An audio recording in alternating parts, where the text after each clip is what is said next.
When you shop, eat, or hire a business, chances are you've gone online to check or write a review. But some Kansas Cityans have found their honest opinions landed them in legal trouble. Investigator Melissa Yeager shows us what you need to know before you pen a review. When Shelley gave a visit to a Kansas City orthodontist 3 stars, she didn't think much of it. 3 stars according to Yelp is A-OK. So that's pretty much it. Not so fast. Shelley asked us not to show her face because of the backlash she received from that mediocre review.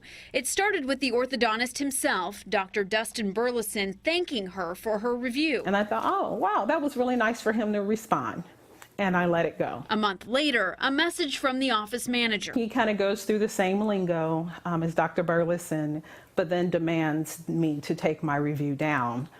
Telling me that there's a difference between free speech and commercial speech, and that what Yelp is asking for is commercial speech. So I was not protected under my First Amendment right. Shelley provided 41 Action News a letter she later received from an attorney claiming thousands of dollars in damages. Then other patients flooded her inbox with messages asking her to change her review. That's not all. Another patient also approached her in person. In the grocery store, I was contacted by someone who didn't like my review. Other Yelp users came to her defense on the website and told 41 Action News off camera the same orthodontist also sent them similar legal threats. I was very shocked to learn that he was sending that same, I'll sue you email to the fellow Yelpers. What happened to Shelley is called a SLAP, or a strategic lawsuit against public participation. You write a review, then the business threatens litigation. Writing an honest, truthful review is protected by the First Amendment, but the threat of a lengthy, expensive legal battle spurs many people to take their comments down. Sadly, within the states of Missouri and Kansas, there aren't strong anti-SLAP laws. Luther Lowe is Yelp's director of public policy. If you're sharing your accurate and honest opinion online, then that shouldn't be stifled. Currently, there is not any proposed anti-SLAP legislation in Kansas or Missouri, but Yelp is working to change that.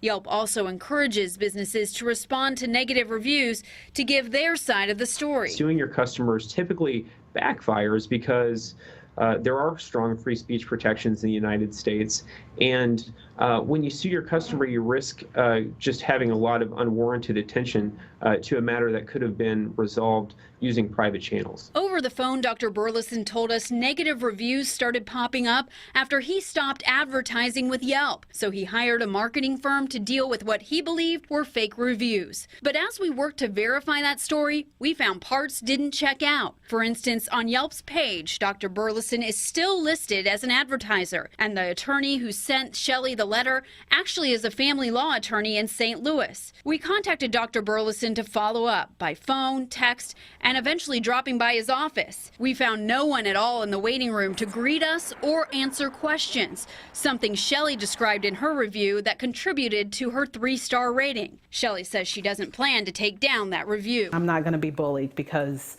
he has the money or the resources to do that. So when you're writing your review, remember these things. Stick to the facts. If you don't, you could be sued for libel or slander.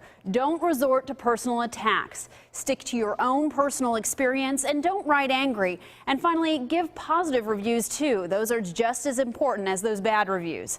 I'm investigator Melissa Yeager, 41 Action News.